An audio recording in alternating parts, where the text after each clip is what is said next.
Janitress, pinagselosan ng amo, pinakanta sa party para mapahiya.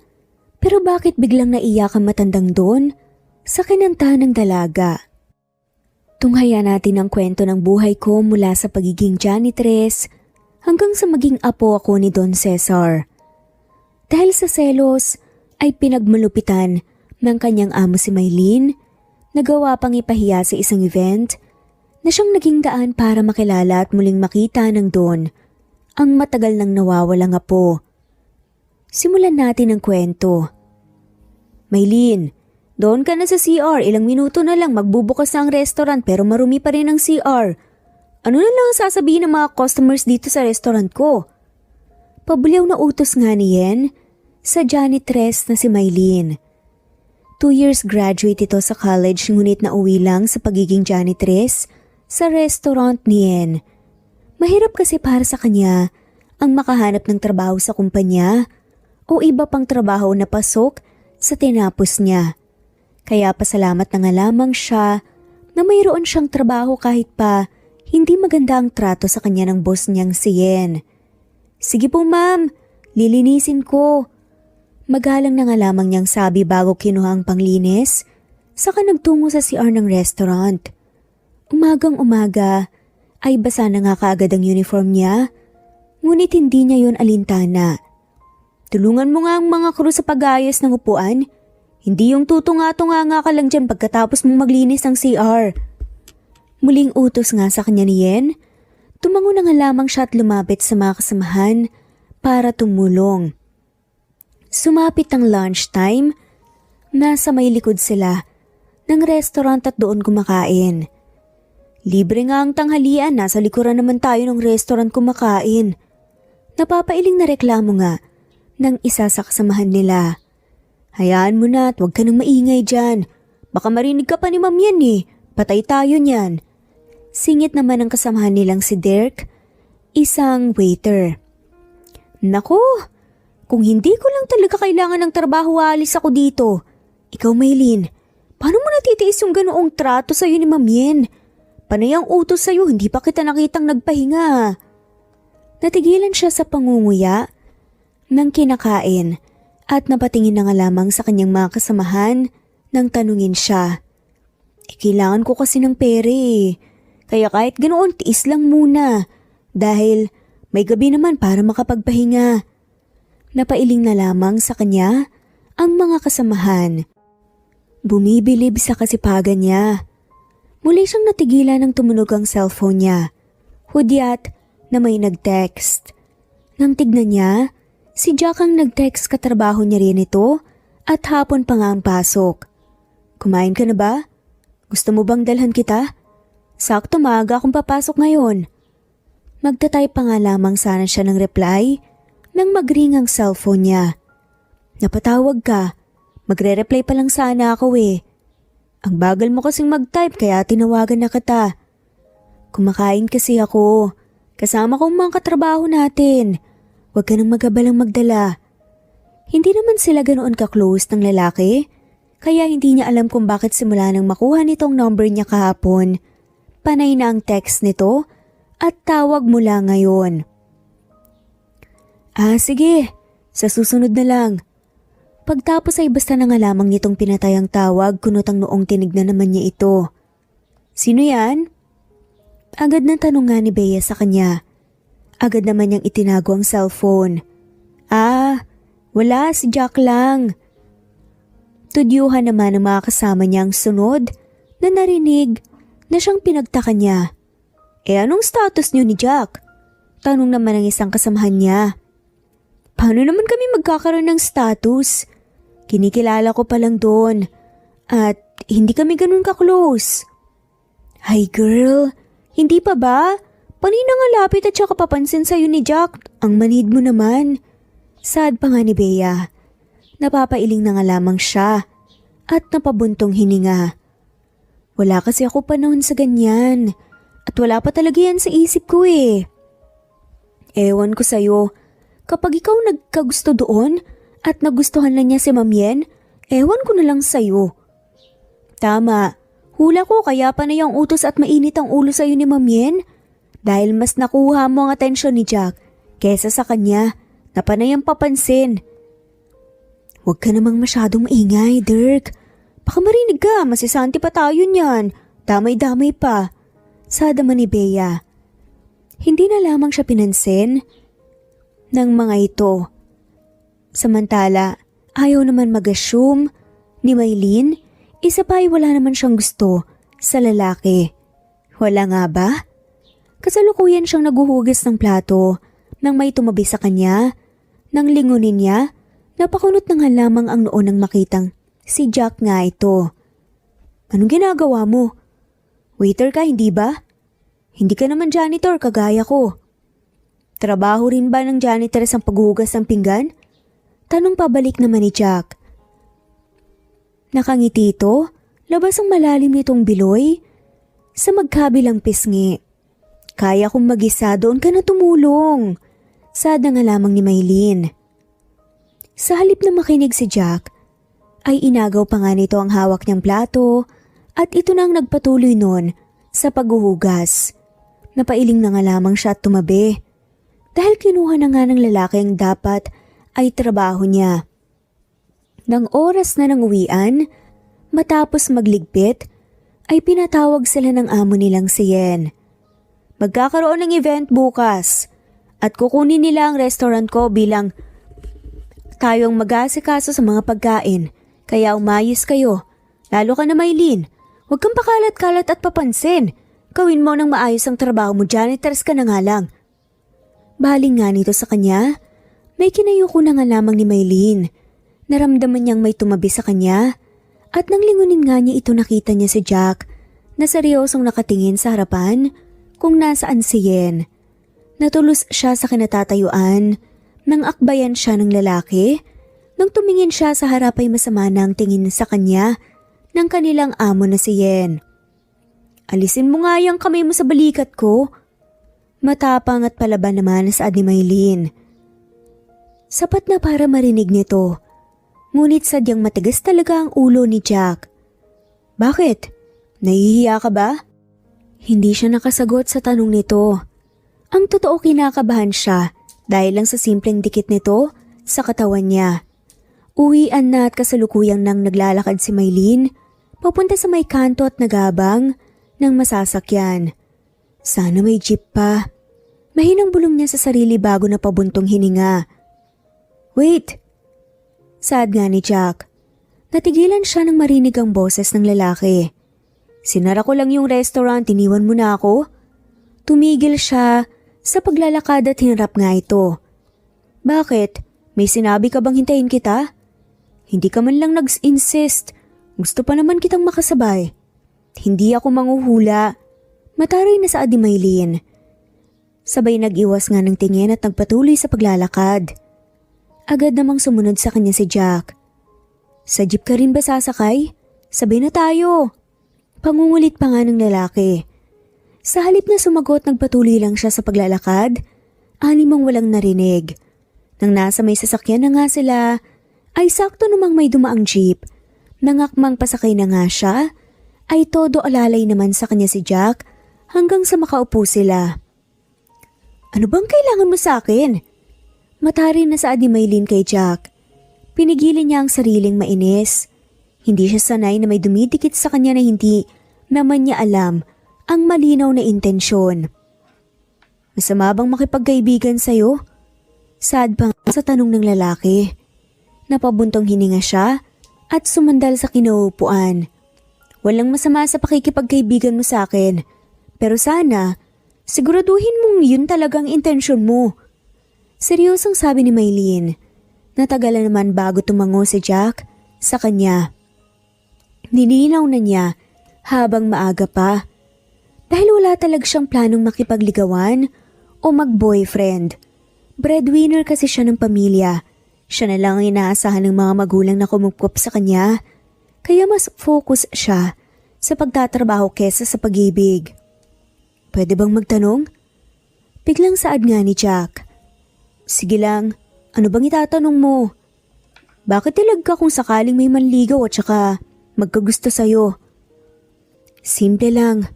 Prioridad ko ang pamilya ko At sa akin sila umaasa kay iwas ako sa pakikipagrelasyon. Natahimik nga si Jack habang nakatitig sa kanya. Nagiwas na nga lamang siya ng tingin dahil hindi niya kayang makipagtitigan sa lalaki. Sakto namang huminto ang jeep at kailangan na nga niyang bumaba. Dito na ako, mag-ingat ka sa biyahe ah, sadama ni Maylene. At maliit nang umiti sa lalaki sa kanaglakad paalis nang hindi hinihintay ang sagot nito. Nang makarating sa bahay na abutan pa niya, ang ama sa labas ng kanilang bahay. Lumapit naman siya at nagmano. Tay, bakit nasa labas pa kayo? Hindi kasi ako makatulog nak eh. Kamusta ang trabaho? Kumain ka na ba? Umupo naman siya sa bangko, nakatabi ng kanyang ama. Ayos lang po tay, hindi pa ako nakakain. Kung napapagod ka na sa trabaho anak, magsabi ka lang at kami naman ang gagawa ng nanay mo ng paraan para mapag-aral ang dalawa mong kapatid. Bumuntong hininga lang siya sa sinabi ng kanyang ama. Tay, mahina na po ang buto-buto niyo at kailangan nang magpahinga ni nanay para may mag-alaga sa inyo. Hayaan niyo na ako tay, kaya ko naman po itong trabaho ko eh. Salamat anak ah. Maraming salamat dahil kahit hindi kami ang tunay mong mga magulang, higit pa doon ang pagmamahal mo sa amin. Tay naman, huwag mo nang sabihin yan. Para sa akin kayo ang tunay kong pamilya. Nakangiti niyang sabi, pilit tinatago ang sakit sa kanyang dibdib. Dahil kung tunay ngang mahal siya ng kanyang totoong pamilya, nung panahong nawala siya, ay hahanapin sana siya ng mga ito. O siya tay, pasok na tayo sa loob para makapagpahinga na. Tumango ang kanyang ama at sabay silang pumasok sa loob. Nang tuluyang pumunta sa silid nito, ang ama at maiwan siya sa sala ay doon na nga lamang siya naluha. Masaya siyang tumutulong sa mga magulang, pero sadyang nakakapagod magtrabaho. Idagdag bang panay ang pahirap sa kanya ng boss niyang si Yen. Pero magsusumikap siya para makatulong sa pamilya. Kinaumagahan ay maaga siyang nagising.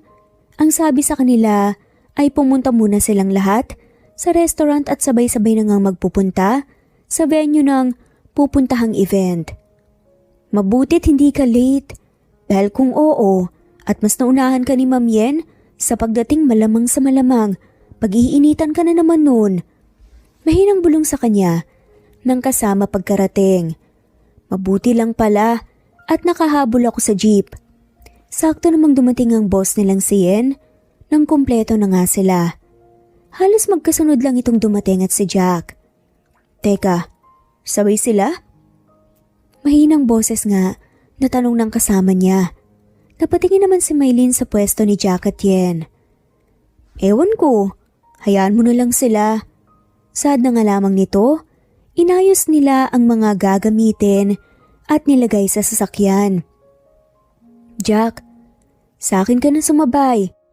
Hindi na kasi kasya kung sa kanila ka pa sasabay. Sa sinabing yun ng boss nila, ay agad na patingin sa gawin niya si Jack. Nagiwas na nga lamang siya ng tingin. Sigurado ba kayo ma'am? Nakakahiya naman po, sinabay niyo na nga po ko kanina papasok eh. Nako, ayos lang sa akin na sumabay ka. Nakaiting sagot ng boss nila. Na sa kanila, hindi naman ito ginagawa, madalas masungit pa at palautos. Ay, confirmed. May gusto nga yang si ma'am kay Jack. Paano ka na friend? Sad naman ni Bea kay Maylene. Mahinang bulong nga ng kaibigan sapat na para silang dalawa lang magkarinigan. Napakunot noo si Maylene. Anong paano ako? Wala naman akong pakialam kung magkagustuhan sila. Mahina ring sabi niya. Natigilan siya nang mapatingin sa gawin ni Yen. Hindi niya alam kung ano ang kanyang nararamdaman. Kapag oras ng trabaho mamaya ay oras ng trabaho lang, hindi yung pakikipag-chismis ang inaatupag. Isa pa, ayoko nang tatamad-tamad. Sabi nga nito habang nakatingin lang sa kanya. Muli na lamang siyang napayuko para hindi makitang masamang tingin ng amo sa kanya.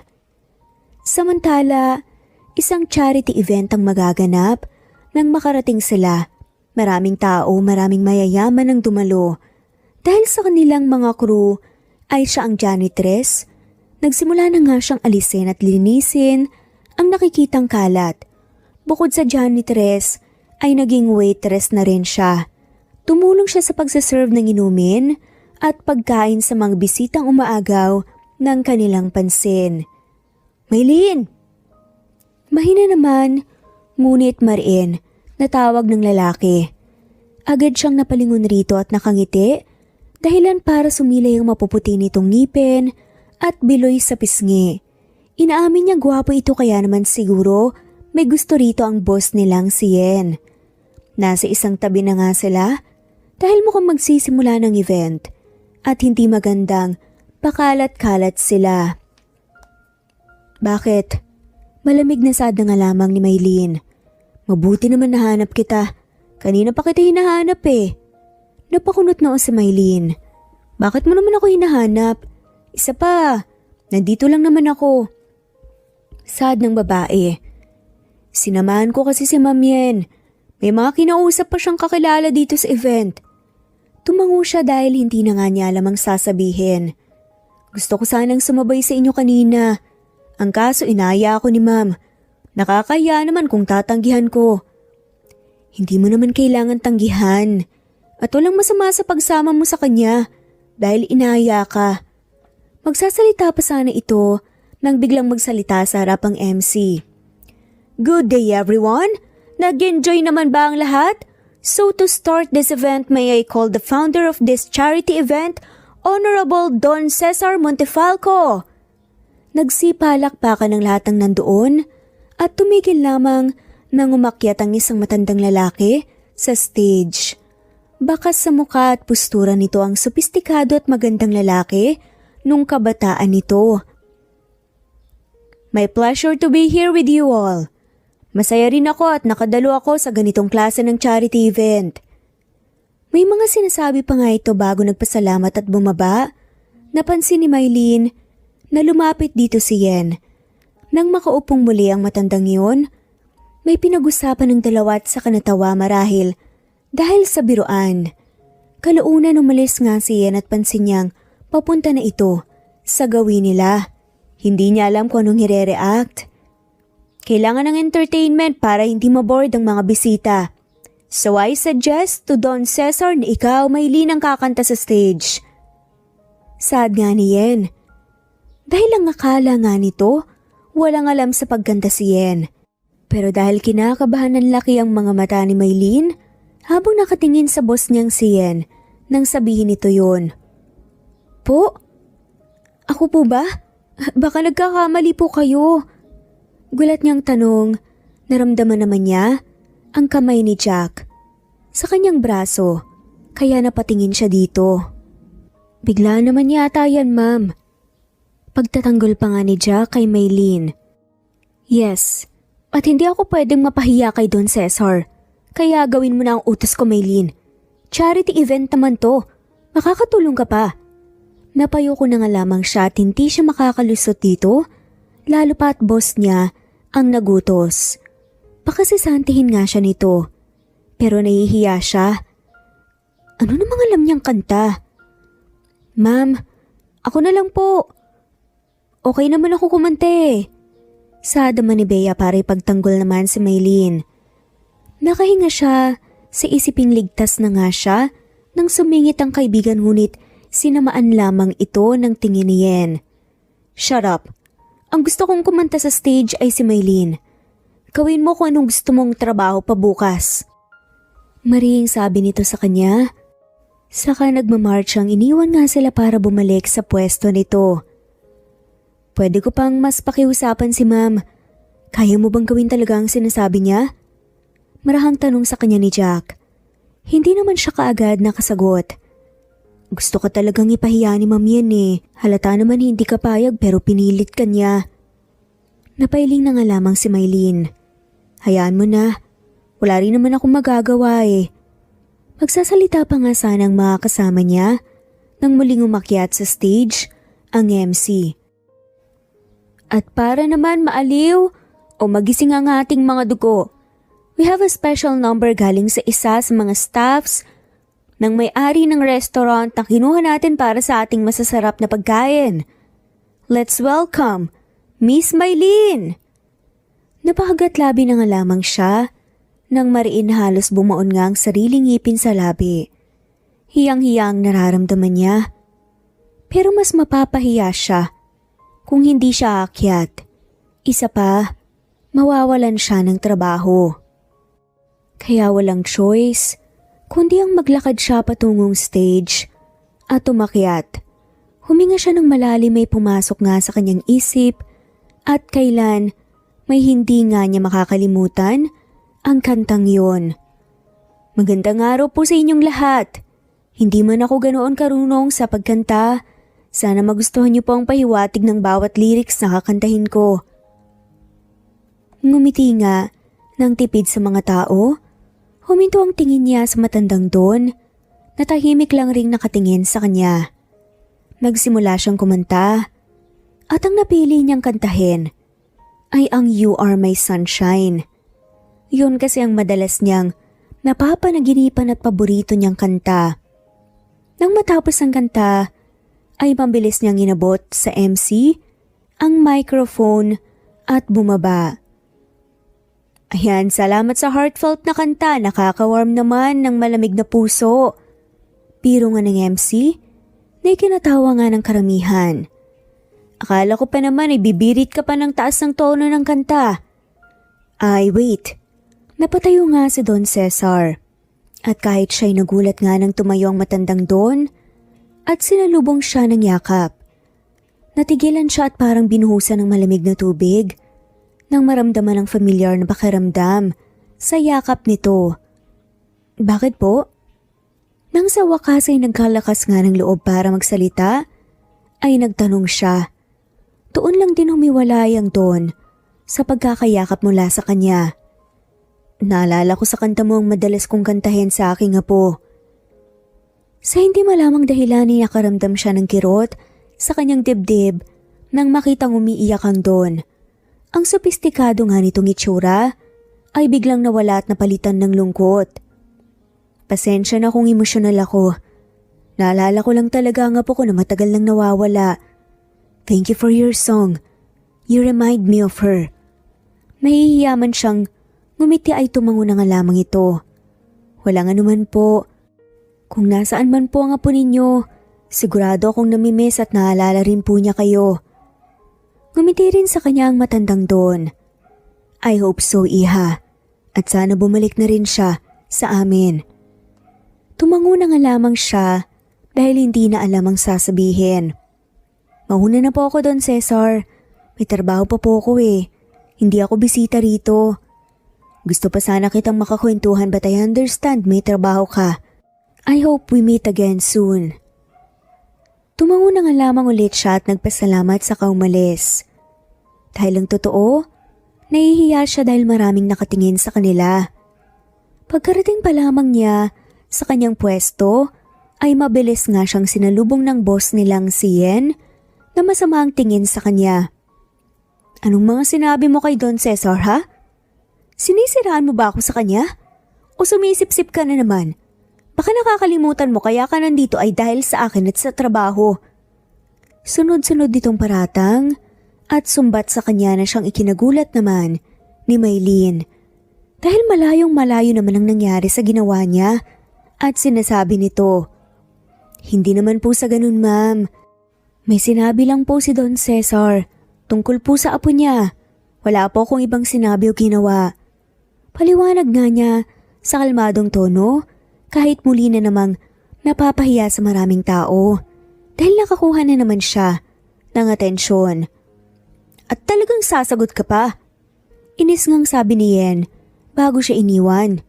Bumuntong hininga na nga lamang siya at tumingin sa mga kasama. Huwag mo nang intindihin yung sinabi ni Ma'am Yen. Galit lang dahil hindi ka napahiya. Ang galing mo pala. Tama. Basta proud kami sa'yo at paniguradong ganun din si Don Cesar. Kaya kanya kinausap. Teka, bakit ka nga ba niya sinalubong ng yakap? Usisa ng mga kaibigan nga ni Maylene sa kanya.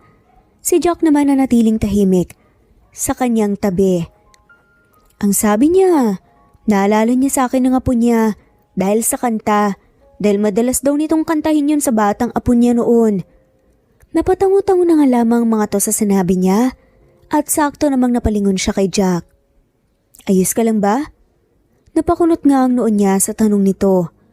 Bakit mo naman ako tinanong kung ayos lang ako? Dahil sa ginawa ng boss natin. Gusto man kitang ipagtanggol pero wala akong magawa. Nangyari na, tayos lang naman ako eh. Magla-lunch na. Gusto ko sanang sumabay sa iyo kumain. Pwede ba?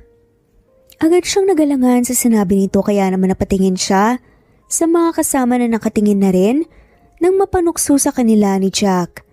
Sige na girl, kayong dalawa muna ang mauna. Dalawahan na lang ang kakain para may maiwan dito sa pagbabantay at saka mag-asikaso sa mga pagkain. Sigurado ka ba dyan? Tanong nga ni Maylene. Oo naman, siguradong sigurado. O siya at kumain kayo ng maayos ha. Libre din naman ang kanilang tanghalian. Ang kaso ay sa labas naman sila kakain. Dala ang pagkaing bigay na nakalaan para sa kanila. Akala ko tatanggahan mo ako sa alok ko. Alanganing panimula nga ni Jack nang makaupo sila sa bench na nasa labas lang ng mismong venue.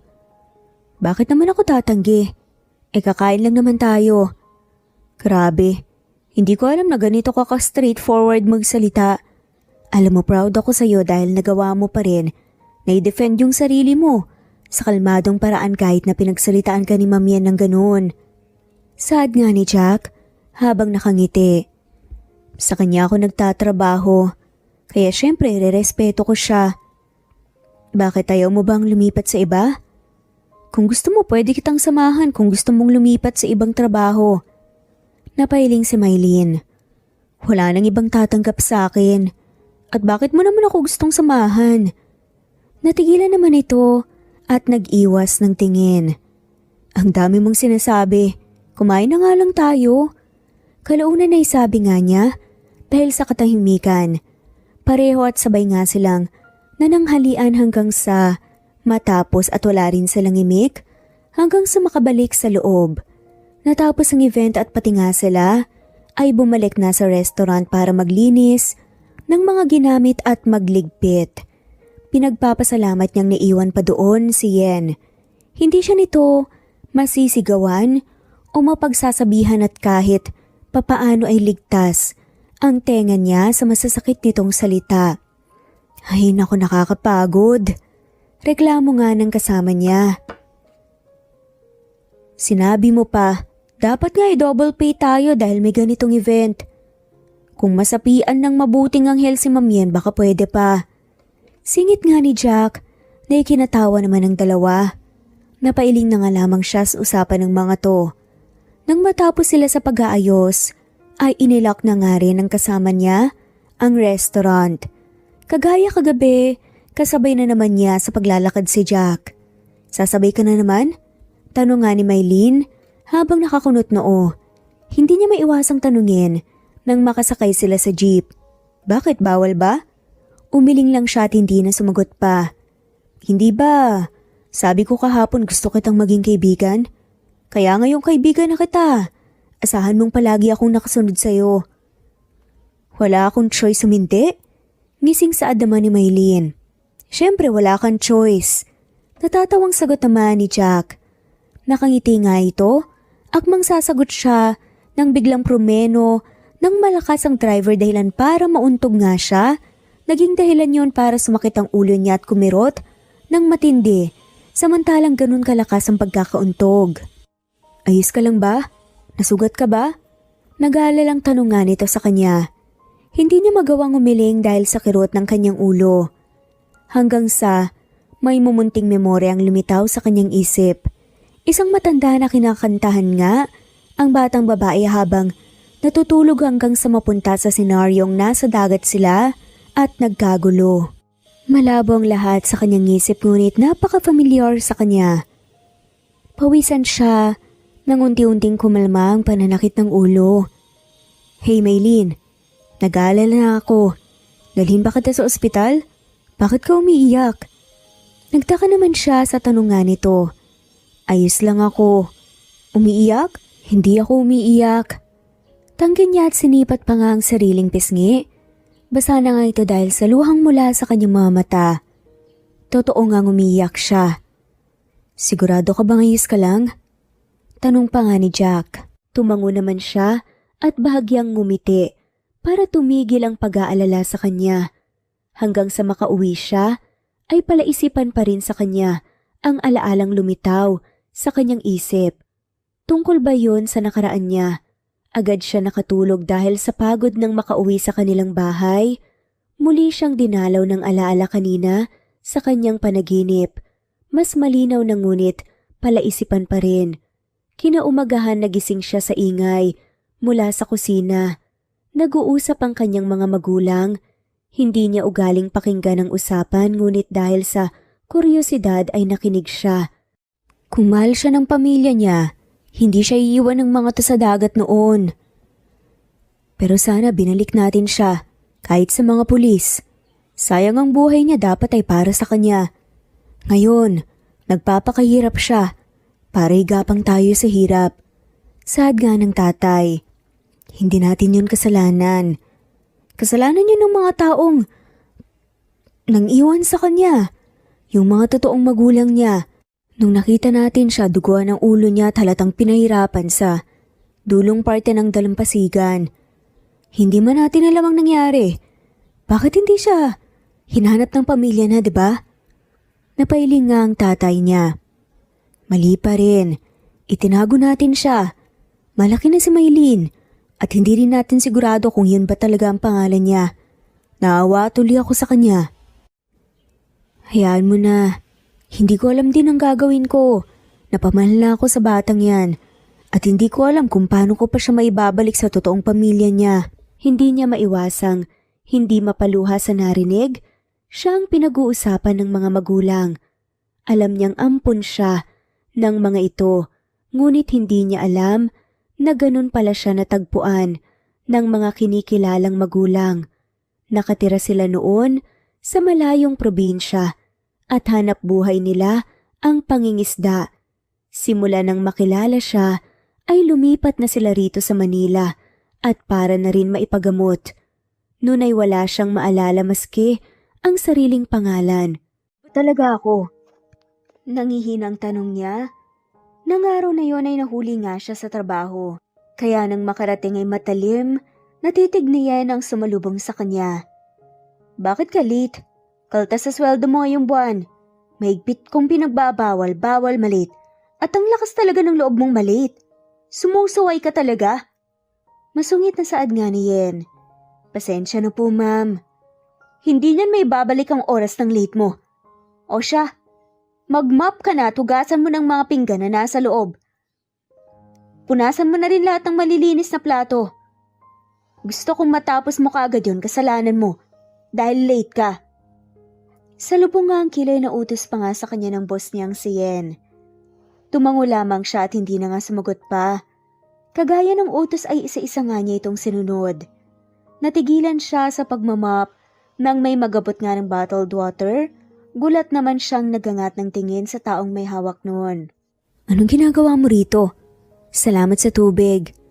Sabi ni Maylin matapos itong tanggapin. Alam ko kung gaano kakapagod sa dami ng utos sa'yo.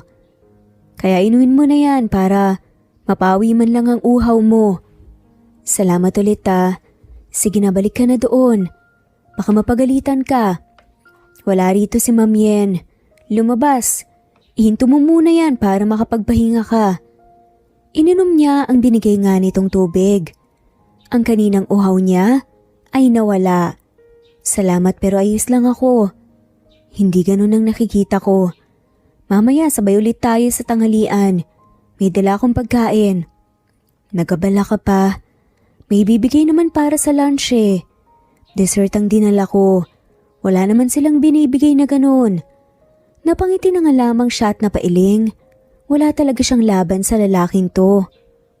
Nang tuluyan ngang nakalis si Jack, sa kanya'y pinagpatuloy ang paglilinis. Nilinisan na nga rin niya ang CR dahil paniguradong iuutos din yun sa kanya mamaya. Kaya nang sa tingin niya'y paulit-ulit nang inuutos sa kanya ng boss na si Yen, ay ginawa na nga lamang niya. Siguraduhin mong tapos na lahat. Tumulong ka sa pagsaserve ng mga customer. Ano, porke tapos ka na, tutunganga ka na lang dyan? Masungit nitong tanong at agad naman siyang umiling bago umalis at tumulong na nga lamang sa mga kasamahan. Pagod na ang katawan ni Maylene pero hindi pa tapos ang buong araw. Kaya nung sumapit nga ang lunch time, ay halos isalampak na niya ang sarili sa upuan. Napagod ako, grabe. Matagal ba bago matapos ang araw? Sa dami ba naman kasi ng inutos at saka pinagawa sa'yo? Half day ka na lang kaya? Sad pa nga ng kaibigan niyang katrabaho. Hindi pwede. Late na nga ako. May kaltas pa ang sahod ko, half day pa. E di dobleng bawas na nun. Napapailing nga niyang sabi bago sumandal sa kinuupuan. Nandito sila ngayon sa tambayan kung saan sila kumakain tuwing lunch. Bilib na talaga kami sa'yo. Daig mo pa ang may asawa at anak sa sipag mo. Komento nga sa kanya ng kasama. Ngumiti na nga lamang siya at hindi sumagot. Sakto namang dumating nga si Jack at tumabi sa kanya. Yan, kain na tayo. Kumpleto na. Anunsyo nga at nito at tahimik nga silang kumain ng sabay-sabay at paminsan-minsang nagkukwentuhan hanggang sa matapos ay may inilabas nga mula sa paper bag si Jack sa inabot sa kanya. Bakit to? Bigay ko. Sa'yo yan. Masuyong saad nga ni Jack kay Maylene. Nagiwas siya ng tingin sa mga mata nito at itinuon na nga lamang atensyon sa binigay nitong leche flan. Paano naman kami, Jack? Wala bang para sa amin dyan? Pagbibiro pa nga ni Bea. Kasama nga nila at nakaramdam naman ng pagkailang dahil sa sitwasyon. Hindi ko naman ito mauubos eh. Kuha na lang kayo dito. Sada man ni Maylene. Dahil nga nakakahiya kung siya lang ang uubos ng buong tub ng leche flan. Sa'yo lang yan. May para sa kanila. Sad naman ni Jack. Paghatian niyo na muna yan. Sa susunod dadamihan ko. Nagpasalamat naman ng mga kasama nila at hindi niya maiwasang mapatitig sa lalaki. Hati na lang tayo dito. Hindi ko ito mauubos. Sabay abot nga niya sa kutsara na hindi pa nga nagamit. Sa halip na tanggapin nga niya ay napanganga na nga lamang lalaki, napakunot ang noon niya sa pagtataka. Oh, bakit? Takang tanong naman ni Maylene. Subuan mo na lang ako. Naginit ang pisngi niya, lalo na nang tuksuhin nga sila ng mga kasamahan. Sa bawat araw na lumilipas ay napapalapit ang loob niya sa lalaki. Kumuha siya ng maliit at saka isinubo kay Jack. Napangiti naman ito bago nginuya ang pagkain. Naisalba naman ang lunch time nila kahit panay tudyo ng mga kasamahan. Ngunit inaamin naman niyang kahit papaano ay nabawasan ang pagod na nararamdaman niya. Everyone, nandito si Don Cesar, umayos kayo lalo ka na, Maylene. Iwasan mong magpakita, malilintikan ka na sa akin. Umiwas na nga lamang siya ng tingin at nagpunta sa kusina. Marami na naman kasing hugasing pinggan. Ngunit minuto pa lang ang lumipas ay humahangos na nga na lumapit sa kanya si Jack. Bakit ka nandito? Tanong nga ni Maylene. Hinahanap ka ni Don Cesar. Tara na, habang abala pa si Ma'am Yen. Ayaw kanyang ipakita at hindi ko alam kung bakit. Jack, hindi naman importante kung makita ko o hindi. Wala naman akong sasabihin sa Don. Sagot naman ni Maylene. Kahit na, may pakiramdam ako na may koneksyon kayo ni Don Cesar. Kaya ganun na lang ka gusto niyang makita ka. Kaya sige na. Napabuntong hininga na nga lamang si Maylene bago tumango sa lalaki. Lumabas ng kitchen. Agad na nahagip nga ng tingin niya ang Don at may ilang mga bodyguards ang nakapalibot sa restaurant marahil bantay ng Don. Iha, I'm here. Tawag nga ng Don sa kanya. Nang mapansin nga siya, tipid naman siyang ngumiti bago naglakad palapit sa Don. Have a seat. Kamusta ka? Salamat po. Mabuti naman po, kayo po. Sagot naman ni Maylene na parang naiilang pa. I'm good. Have a seat please. Kakausapin ko ang boss mo. Magaan ang loob ko kapag kausap ko. That's why bumisita ako rito. Magaang ngumiti sa kanyang Don. Nangiti na nga rin siya tumupo sa katapat nitong upuan. Natigilan ng Don at nakatitig lamang sa kanya. Sa kanyang leeg kung nasaan ang kanyang kwintas. Bakit po? May problema po ba? Nagtatakang tanong naman ni Maylene. Your necklace. Yan ang kwintas na. Binigay ko sa nawawala ko nga po. Medyo patigil-tigil at naluluhang saad na nga ng Don. Gulat siyang napatitig sa Don. Po? Sa akin nga po ang kwintas na yan. Alam ko dahil ako nagbigay sa kanya. Hindi niya magawang magsalita o kumibo. Nanatili siyang tulala habang nakatingin nga sa matandang Don. Anong ibig sabihin nito? Pero sa akin po ang kwintas na to. Sagot naman ni Maylene. Sa wakas, ay nakapagsalita na siya. Sakto namang lumapit sa pwesto nila si Yen. Nako, sorry po Don Cesar. Ako na pong bahala sa inyo. You don't have to call my janitress. May iba po siyang trabaho. Ngunit hindi pinansin ng mayamang Don si Yen. Sa halip ay tumingin lang ito sa isa sa mga bodyguards nito at sinenyas ang lumapit nga sila. Kaya naman iniwan muna ng mga bodyguards ang limousine na sasakyan na binabantayan nila saka lumapit sa Don. Iha, I have to meet your parents. May mga gusto akong itanong para makumpirma ang hinala ko. Po? Hindi na po kailangan. Nagkakamali po kayo. Please, Iha. Allow me to talk to them. Gusto kong makasigurado at gusto kong makasama kita. Tila napipinga siya sa sinabi ng Don. Parang alam na nga niyang gusto nitong iparating. Wala siyang ibang choice kundi ang samahan ng Don patungo sa kanilang bahay. Maliit lang po ang bahay namin at may kasikipan pa po. Pagpasensyahan niyo na po ah. Magalang niyang sabit ngumiti lang ang Don at hindi alintanang sinabi niya. Nay, Tay! Tawag nga ni Maylene. Pagkababa nga nila ng sasakyan. Pagbukas niya ng pinto ay nasa sala nga ang kanyang mga magulang. O anak! Napaaga ka yata ng uwi.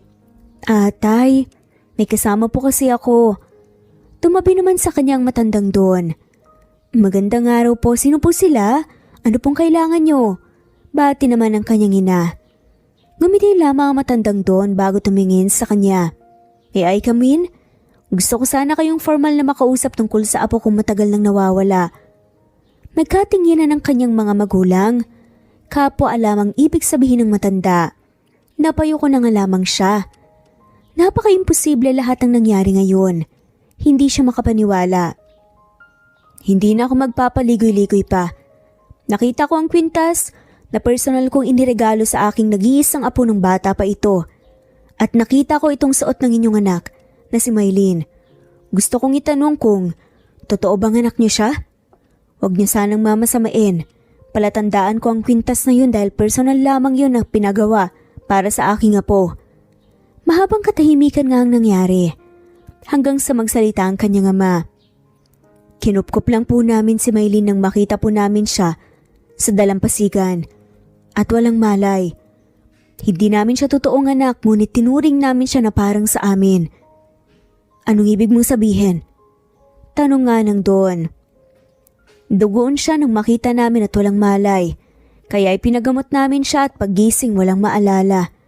Hindi na rin namin nagawa pa na ipagtanong-tanong kung kanino. Na anak siya o pamilya.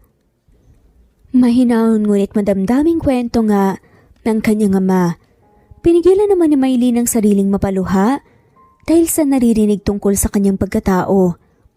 Para kasi sa amin, kung talagang mahalaga sa inyong bata, hindi nyo hahayaang mapalayo sa inyo at ganun ang kahahantungan.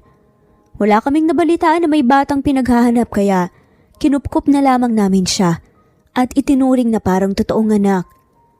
Luhaan ng Don matapos ng marinig ang kwento ng mga magulang na kinilala niya. I love my granddaughter very much. Kamamatay lang ng mga magulang niya ng panahong yun, kaya naisipan kong dalhin siya sa dagat. Pero maraming gustong magpabagsak sa amin.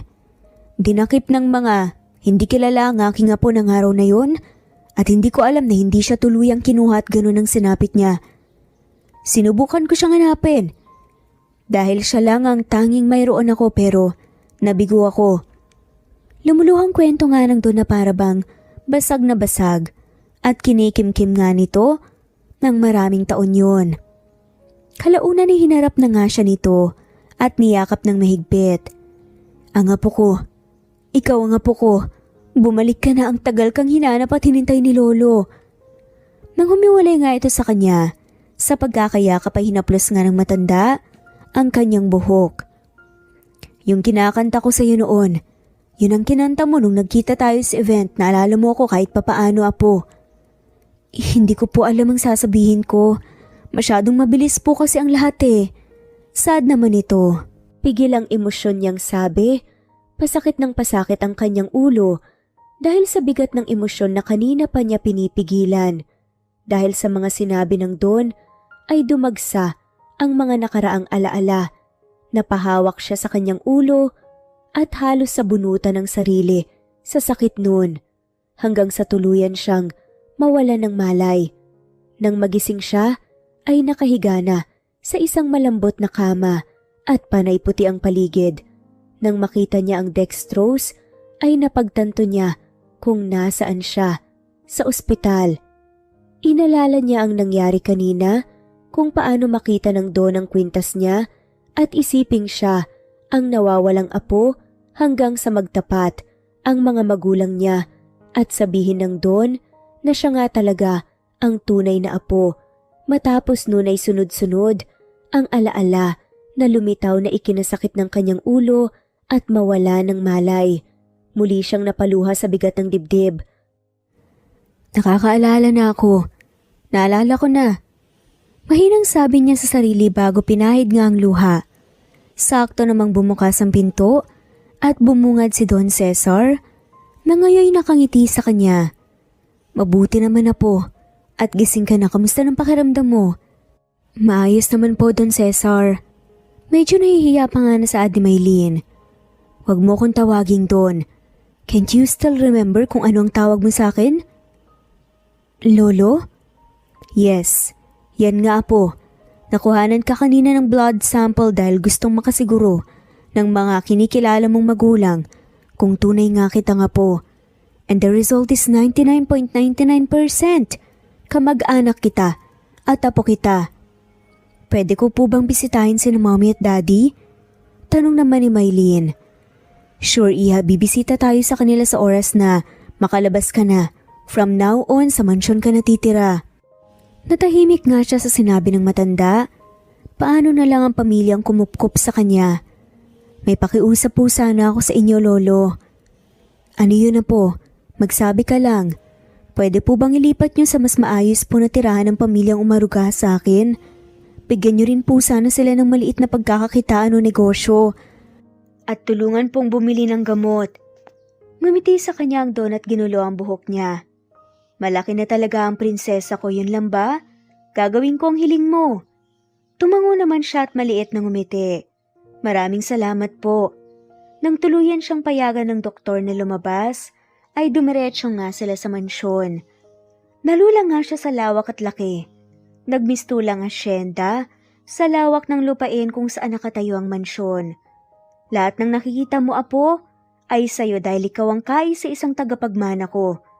Gusto niyang matawa sa sitwasyon, hindi pa rin siya makapaniwala sa nangyayari. Nakakamanghalang po, parang kahapon lang janitress ako at halos alipin.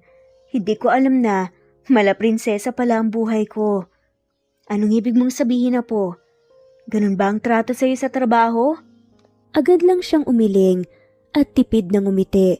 Hindi niya napigilan ang bibig ng masabi yun. Kinaumagahan ay naghanda siya sa pag-alis at nagpaalam sa Don na bibisita sa restaurant na pinagtatrabahuan para magpasa ng resignation letter. Ipinilit naman ng kanyang lolo na ipahatid siya, dahilan para walang magawa at pumayag.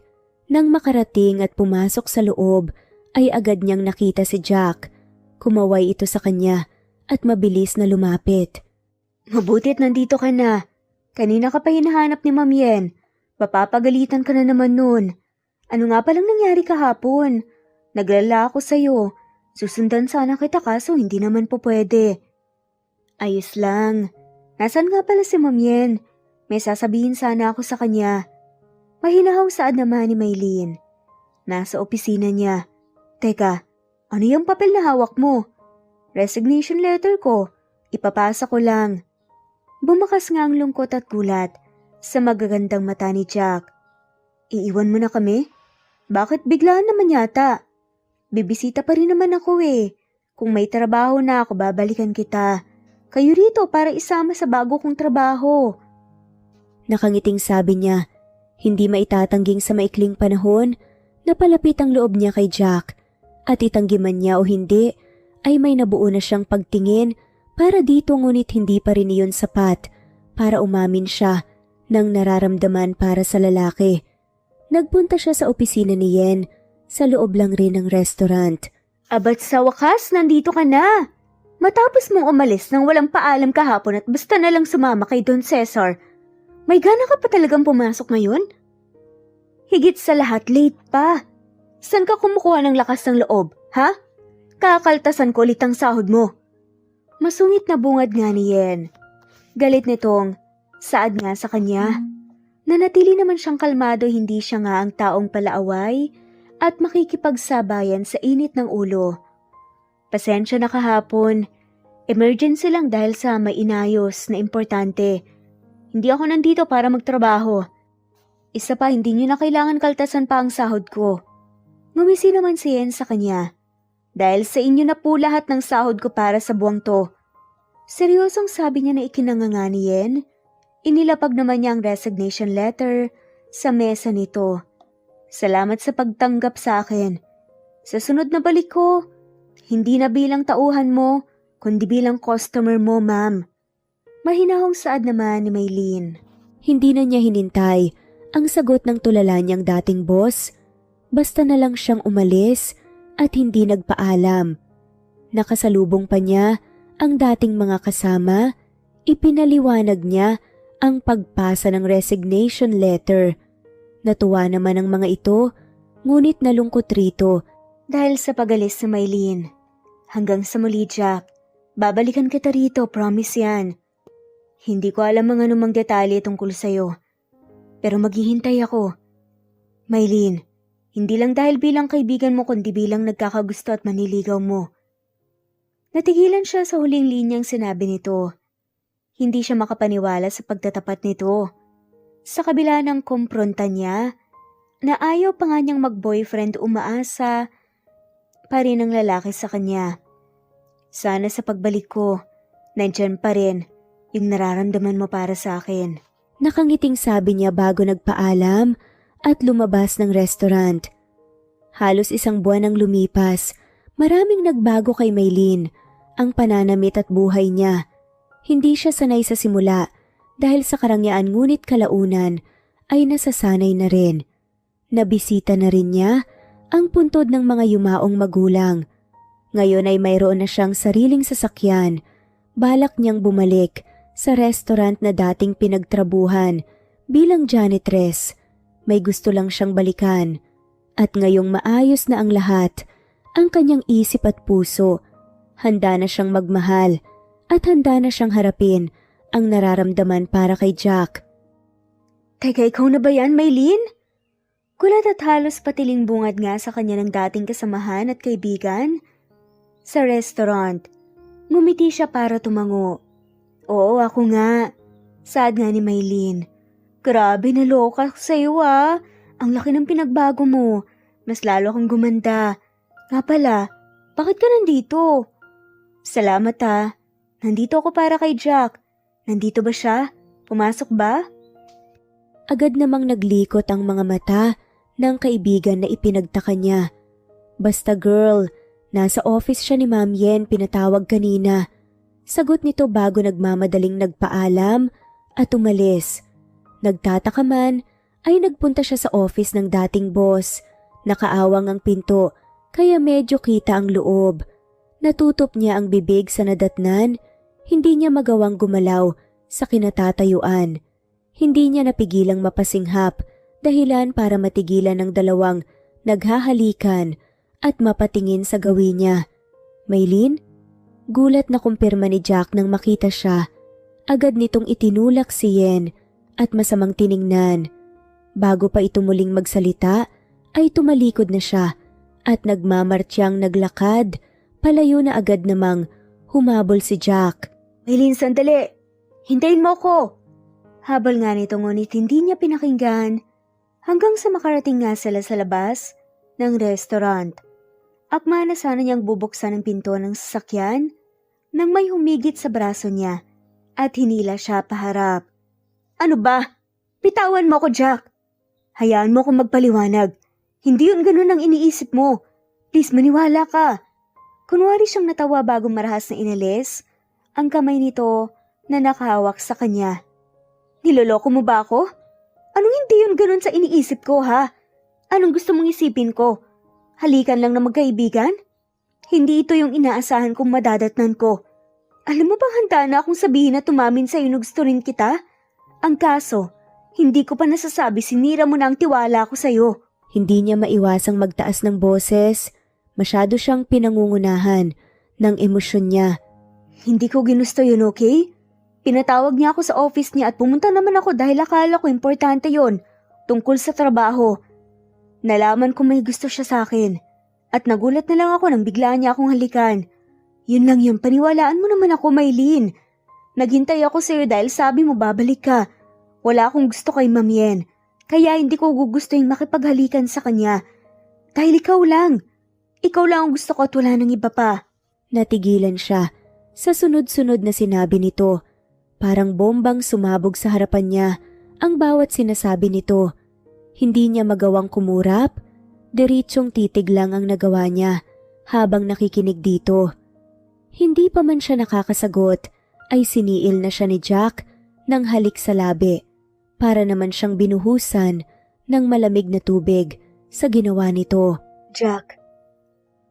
Natitigilang tawag nga niya sa pangalan nito at napahawak sa braso ng lalaki. Para bang anumang oras manghihina na nga ang tuhod niya sa revelasyong nangyayari. Ang sabi mo gusto mo rin ako. Pwede na ba ako manligaw sa'yo? Napakagatlabi na nga lamang siya. Ang bilis magbago ng emosyon kanina lang. Galit at nasasaktan siya. Ngayon naman labis na nga sa saya ang nararamdaman niya. Oo naman, wag mo lang uulitin yung nakita ko dahil hindi na ako maniniwala sa'yo sa susunod. Tumango ito at basta na nga lamang siyang niyakap ng mahigpit. Dahilan para mapakislot siya sa gulat. Salamat, matagal na kitang sinusuyo pero simula pa lang, friendzoned na kaagad ako sa'yo. Kaya mabuti na lang nagbago ang isip mo dahil hindi mo pagsisisihan ng desisyon mong to. Siya naman ang tumango at tinugon ng yakap ang lalaki. Nga pala, kaya rin ako nandito ay dahil para sunduin ka. Gusto kong makilala ni Lolo. Napakunot ang noon ito sa sinabi niya. Sinong Lolo? Si Don Cesar. Siya pala ang lolo ko at ako ang batang babae na siyang apo niya at matagal nang nawawala. Napakurap-kurap ito at ani mong hindi makapaniwala. Nagtataka siya at naghahanap na ng ipakikilala ko. Kung hindi kita ipapakilala, baka iba na yung ipagkasundo sa akin. Hindi naman yan ang gusto kong mangyari. Buti na lang pumunta ka kaagad. Hindi ko matatanggap kung sa iba ka mapupunta. Napahiling na nga lamang siya saka sila'y sumakay sa sasakyang gamit niya. Sa'yo ba talaga to? Mukhang mamahalin na. Bigay lang ni Lolo. Saad naman ni Maylin. Tumango-tango naman ito sa sagot niya. Ilang minuto lang narating nga nila ang mansyon. Grabe nakakalula naman ang mansyon na to. Sobrang laki. Pakiramdam ko ang hirap mo nang abutin. Nandito lang ako sa tabi mo. Kapantay mo kaya hindi mo kailangan abutin. Hindi naman basehan ang estado sa buhay para masabi mo kung nararapat ba ang isang tao sa kapwa nito tao. Ang swerte ko talaga. Sana sagutin mo na ako. Pakiusap pa nga ni Jack. Naikinatawa na nga lamang niya. Ipinarada niya ang sasakyan at saka sila bumaba. Sa main door pa lang ay nag-aabang na nga ang mga kasambahay, panay ang bati nga at yuko nang makita ang pagdating niya. "San po pala si Lolo?" tanong niya sa mayordoma nila. "Nasa study room niya, senyorita." Tumango lang siya matapos nga magpasalamat at umalis na nga, kasunod si Jack. "Mas maganda pala rito sa loob, sana maaga mo akong sinabihang hindi ganitong naka-uniform pa akong pumunta." "Sorry pero ayos lang yan. Hindi naman sisitahin ni Lolo ang suot mo eh." "Teka, wag mong bilisan, kinakabahan ako. Nagkita na kami pero iba to ngayon." Natawa na nga lamang ulit siya at hinawakan sa kamay ang lalaki. "Chill ka lang, nandito ako sa tabi mo." Tumango naman ito at halata pa rin ang kaba sa itsura. Binuksan niya ang malaking pinto at pumasok sila sa loob ng study room kung nasaan nga ang kanyang lolo. "Lolo?" Tawag nga niya sa matandang doon at nagangat naman ito ng tingin. "Mabuti naman at nandito na kayo." Lumapit naman agad sila at umupo sa visitor's chair. Magandang araw po, Don Cesar. Masaya po ako na makita kayo ulit. It's good to see you, iho. Kung gayon, ikaw ang ipakikilala pala ng aking apo." Tumango naman kaagad si Jack sa tanong ng matanda. "Ako nga po, Don Cesar. Hayaan niyo po sana akong ipakita ang pagmamahal ko po sa apo niyo. Asahan niyo pong hindi ko siya iiwan at sasaktan anumang mangyari." "Dapat lang, iho. Matagal nang nawalay ang aking apo sa akin. Ang pakiusap ko lang ay kung bubuo kayo ng pamilya, wag na kayong aalis dito sa mansyon. Dito na kayong manatili kasama ko." Agad siyang namula sa sinabi ng matanda. "Lolo, malayo pa yan. Maniligo pa po siya. Ang advance niyo naman pong mag-isip." Natawa naman sa kanyang matanda at napasimangot naman si Jack sa sinabi niya na para bang pinatay niya ang sumibol na pag-asa dito. "Bakit nag-aalangan ka ba sa lalaking to? Dahil kung oo, maaari kitang bigyan ng iba pang mapagpipilian kung gusto mo." Agad siyang umiling bilang pagtanggi. "Nako, hindi na po kailangan. Sigurado po ako, pero hindi pa po ako ganun kahanda." Tumango-tango naman ang kanyang lolo. "Kung ganun, mas kilalanin niyo pa ang isa't isa. By the way, isa sa dahilan kung bakit ko kayo pinapunta rito ay dahil may magaganap na party bukas. Dahil na rin ipapakilala kita bilang apo ko sa aking mga kasosyo at kaibigan." Nakaramdam naman siya kagad ng kaba. Hindi siya handang humarap sa maraming tao at nagtataas ang antas ng mga nasa pamumuhay. Tumango na nga lamang siya bilang pagsang-ayon. Wala rin naman siyang magagawa kundi harapin ang mga to. Ito na ang bagong buhay niya. "Ipapadala ko na sa address mo, iho, ang susuotin mong tuxedo para wala ka nang alalahanin pa. Is that okay with you?" "Oo naman po. Maraming salamat." Tumango ang Don sa kanila. "Good. Pwede na kayong umalis." Sabay silang tumayo at nilisan nga ang opisina ng kanyang lolo dito sa mansyon. "Kinakabahan ako para sa party bukas." "Huwag kang kabahan. Kasama mo ako." Nakangiting sabi pa nga nito. "Hindi kita iiwan." "Salamat Gusto mo bang magmerienda muna? O ilibot muna kita rito sa mansyon?" "Lumibot muna tayo." Tumango naman siya at ngumiti. "Tara na." Lumabas sila ng mansyon at nagtungo sa malawak na garden. Dito sana balak ni Lolo ganapin ang party bukas. Pero nagbago ang isip niya at sa hotel na lang daw. Bakit naman? Mas maganda rito, mas presko. Yun nga Pero wala naman akong magagawa, desisyon niya yun. Napadaan sila sa mga malalagong bulaklak na nakatanim. Ang gaganda talaga ng mga tanim nila rito, no? Dito ako madalas tumambay kapag nag-iisip. Mahilig ring magtanim ng mama ko ng mga bulaklak. Sayang lang at wala na siya rito. Napatingin siya sa lalaki nang magsalita ito. "Bakit? Nasaan na ba ang mama mo?" "Patay na. Maagang namatay si mama dahil sa malalang sakit." "Sorry." "Ayos lang, matagal naman na yun Naalala ko lang siya at nakiwento sa'yo." Muli silang nagpatuloy sa paglalakad hanggang sa narating nga nila ang pool area. Umupo sila sa lounge chair na nasa gilid. Alam mo ba kung bakit simula pa lang sinabi ko na sa iyong kaibigan lang?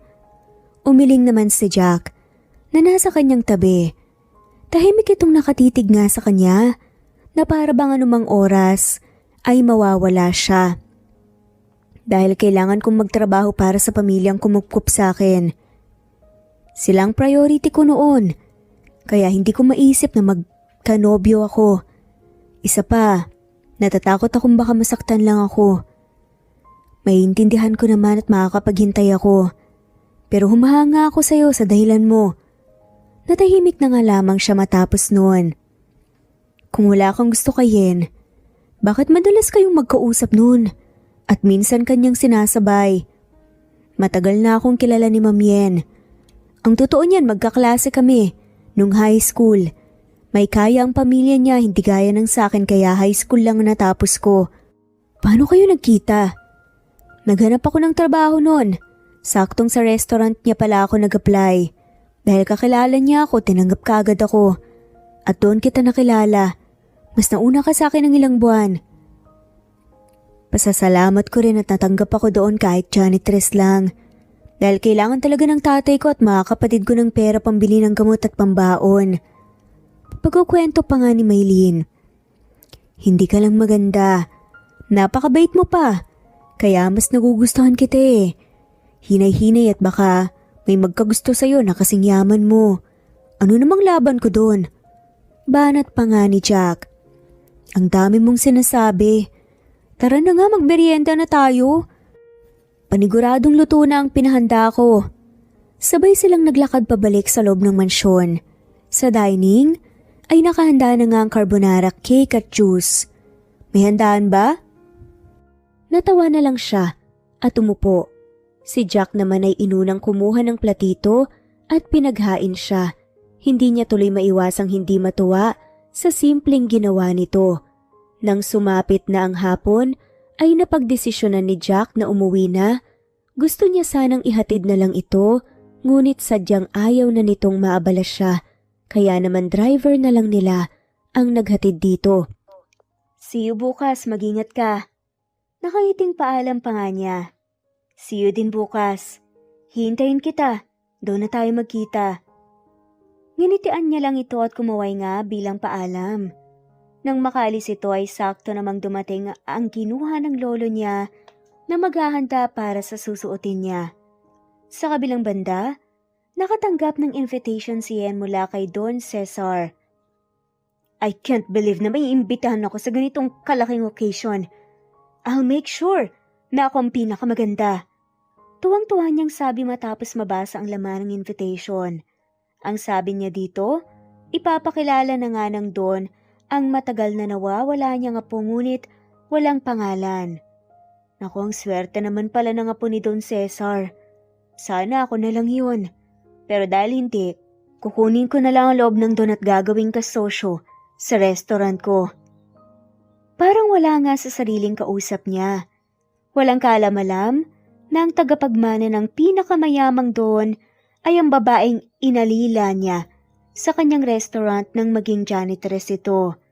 Saktong paglabas niya, sa sariling opisina na nasa loob lang rin ng restaurant ay naabutan niya ang mga employee na may hawak rin na invitation katulad ng sa kanya.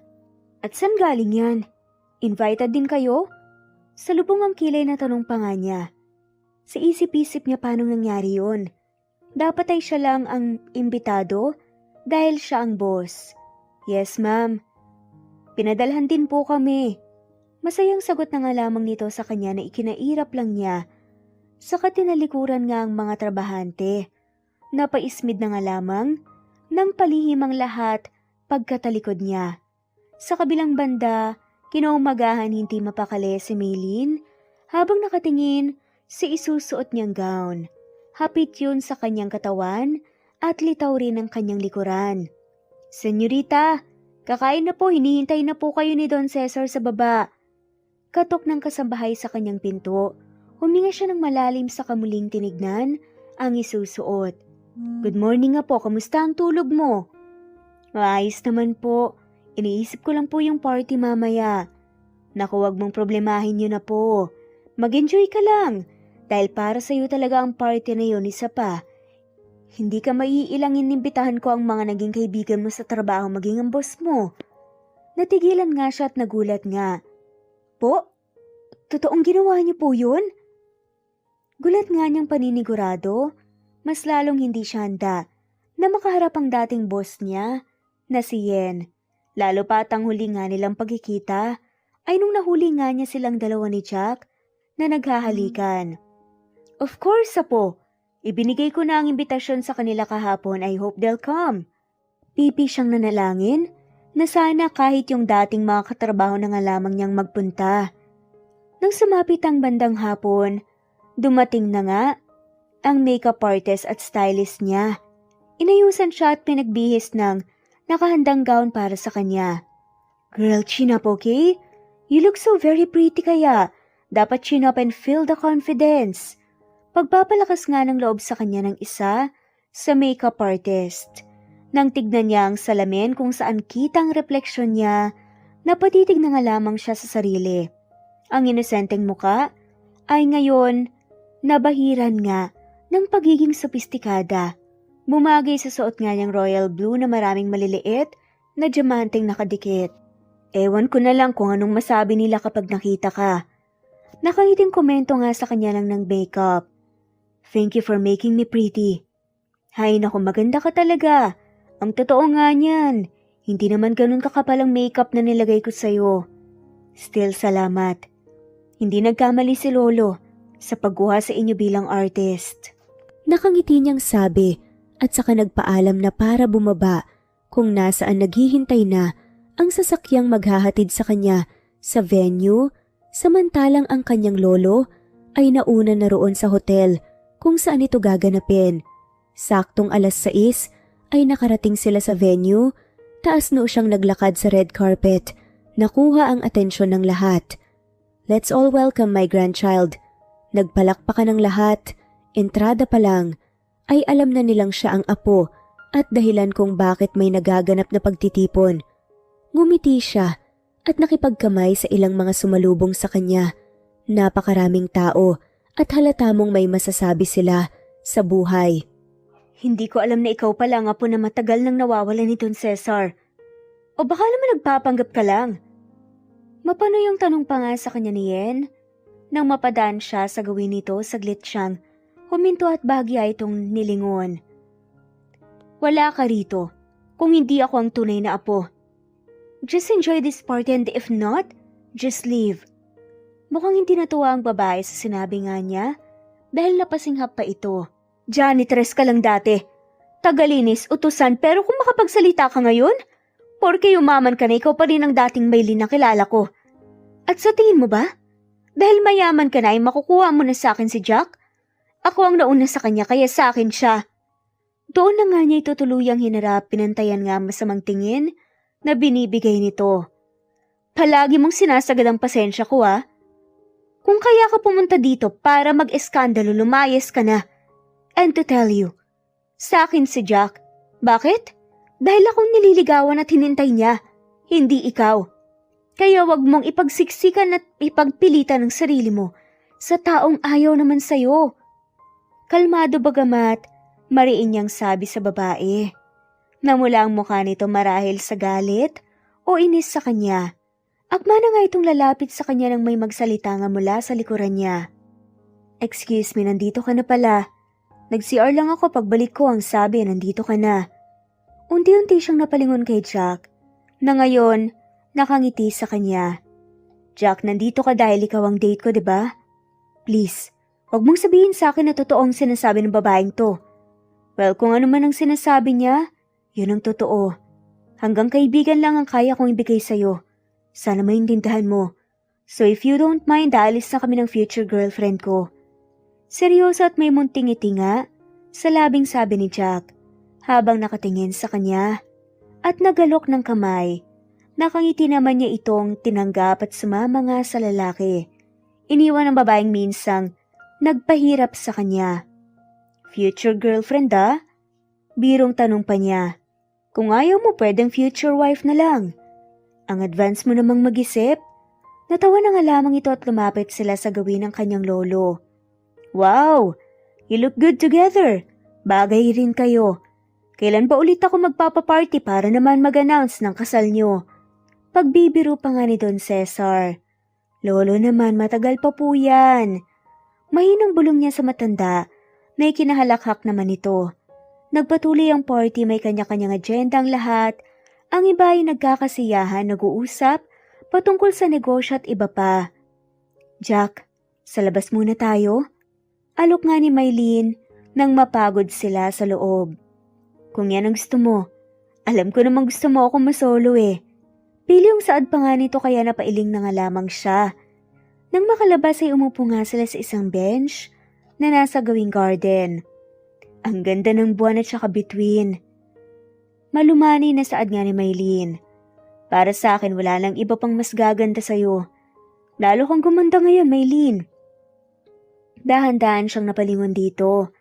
Seryosong mapupungay nga niyang mga mata na nakatitig lang sa kanya.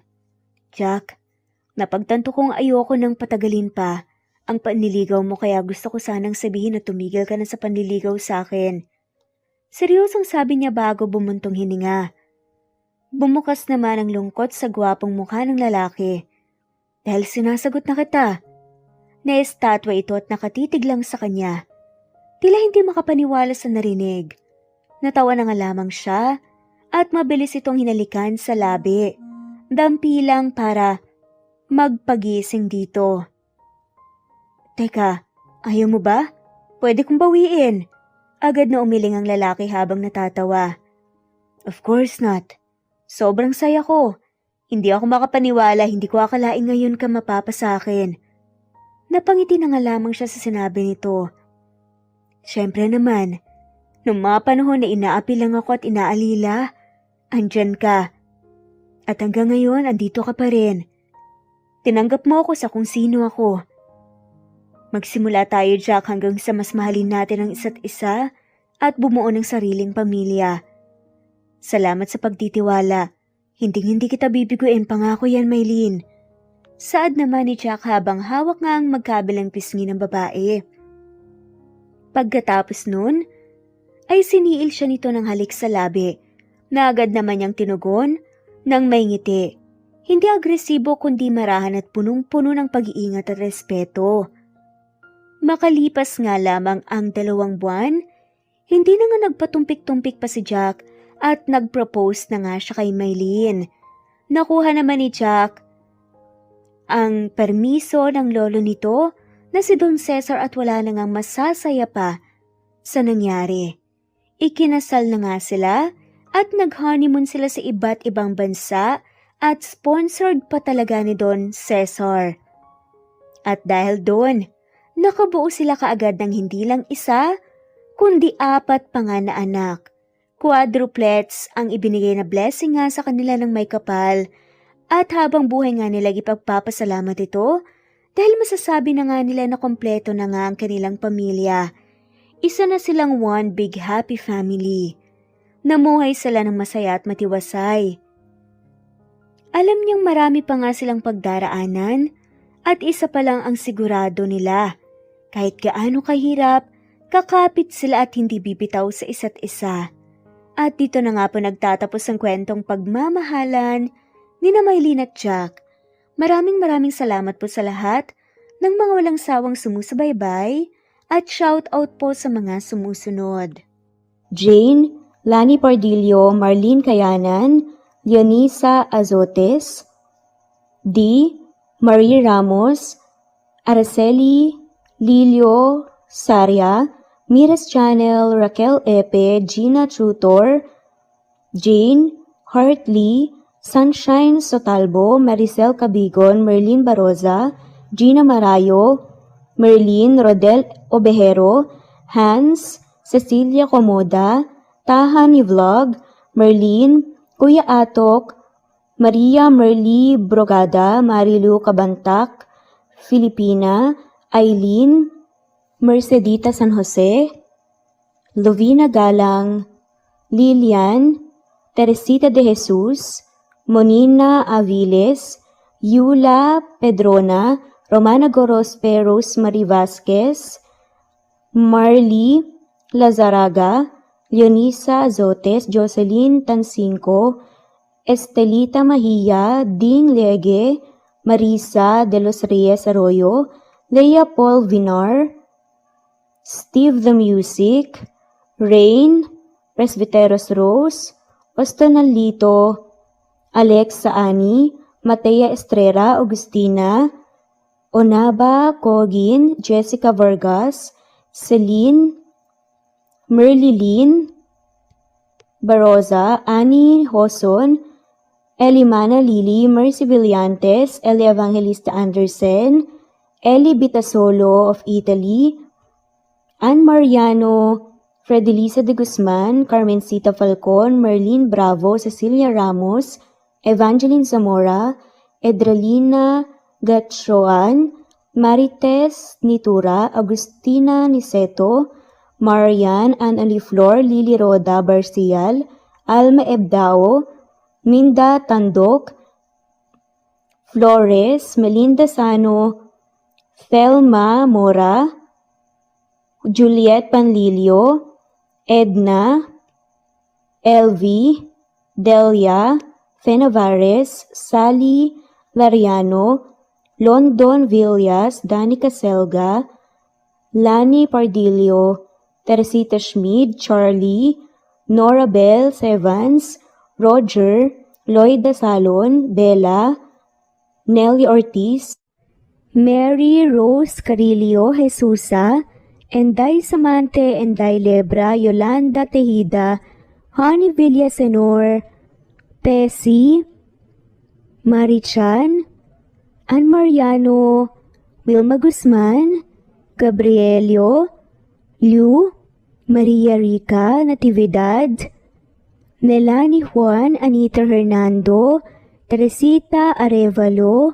Raquel Magno, Carmencita Falcon, Flordet, Nat Greenfax, Luz Templo Nuevo, Teresita Schmid, Flor Cabrera, Virginia Salazar, Luz Templo Nuevo, Leia, Madeline Tagle, Wilma Villafuerte, Isaac Ablon, Menchita de Belen, Federico, Mercy Edrosolo, Fe, Adamson Machas, Quinshano Ebas, Eli Ramirez Elizabeth Gilas, Harem Ruhi, Julius Edna Romero, Charlie Angelina Samia, Emma Gadiano, Rosemary Vasquez, Lisa, Estelita Mahia, Elvi Candontol, Corazon Danke of University of Eastern Philippines University, Teresita,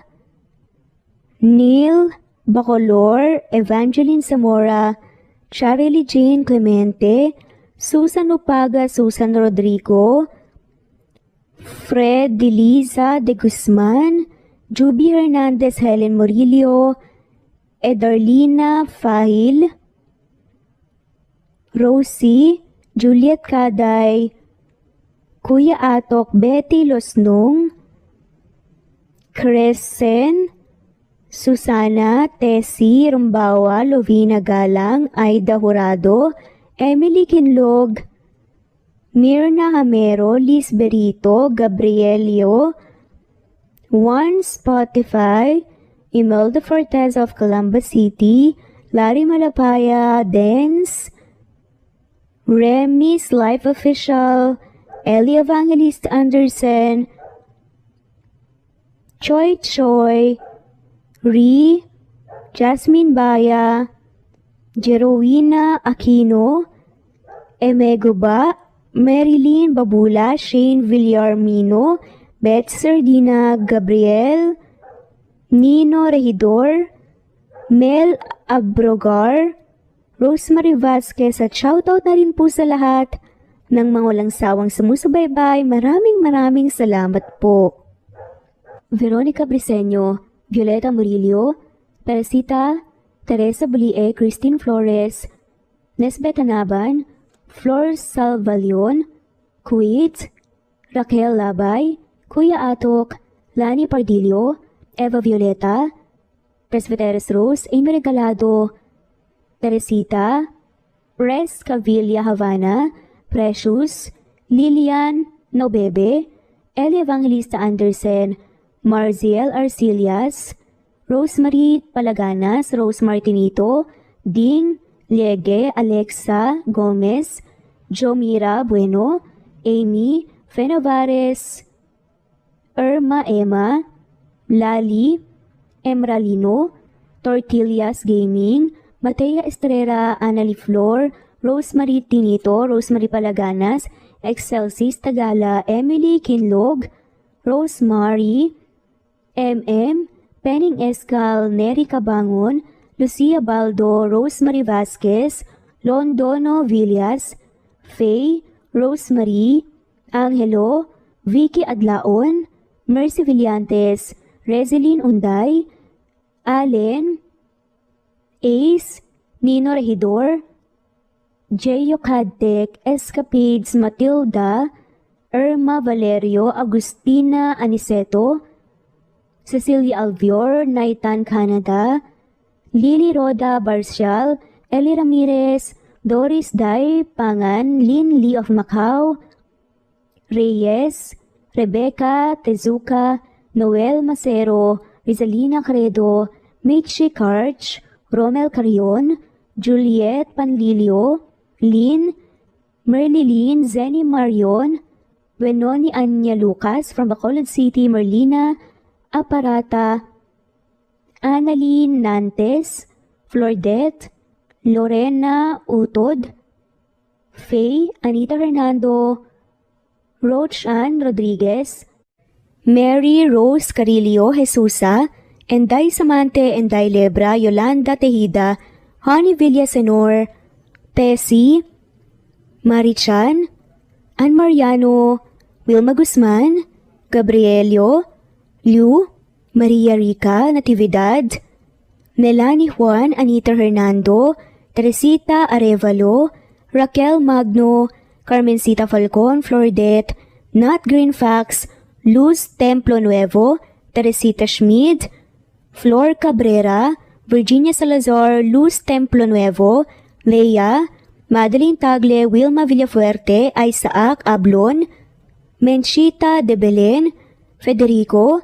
Mercy Edrosolo, Fe, Adam Samachas, Quinciano Ebas, Eli Ramirez Elizabeth Gilas, Harem Ruhi, Julius Edna Romero, Charlie Angelina Samia Emma Gadiano, Rosemary Vasquez, Lisa, Estelita Mahia, Elvi Candontol, Corazon Danke of University of Eastern Philippines University, Teresita, Neil Bacolor, Evangeline Zamora, Charlie Jane Clemente, Susan Upaga, Susan Rodrigo, Fred Deliza de Guzman, Juby Hernandez, Helen Morillo, Edarlina Fahil, Rosie, Juliet Caday, Kuya Atok, Betty Losnong, Crescen, Susana, Tessie, Rumbawa, Lovina Galang, Aida Jurado, Emily Kinlog, Mirna Hamero, Liz Berito, Gabrielio, Juan Spotify, Imelda Fortes of Calamba City, Larry Malapaya, Dance, Remy's Life Official, Ellie Evangelist Andersen, Choi Choi, Ri, Jasmine Baya, Jerowina Aquino, Emeguba, Marilyn Babula, Shane Villarmino, Beth Sardina, Gabriel, Nino Regidor, Mel Abrogar, Rosemary Vasquez at shoutout na rin po sa lahat ng mga walang sawang sumusubaybay. Maraming salamat po. Veronica Briseño, Violeta Murillo, Teresita, Teresa Bulie, Christine Flores, Nesbeth Hanaban, Flor Salvalion, Kuwait, Raquel Labay, Kuya Atok, Lani Pardillo, Eva Violeta, Presbyteros Rose, Amy Regalado, Teresita, Pres Cavilla Havana, Precious, Lilian Nobebe, Eli Evangelista Andersen, Marziel Arcillas, Rosemary Palaganas, Rose Martinito, Ding Liege, Alexa Gomez, Jomira Bueno, Amy Fenovares,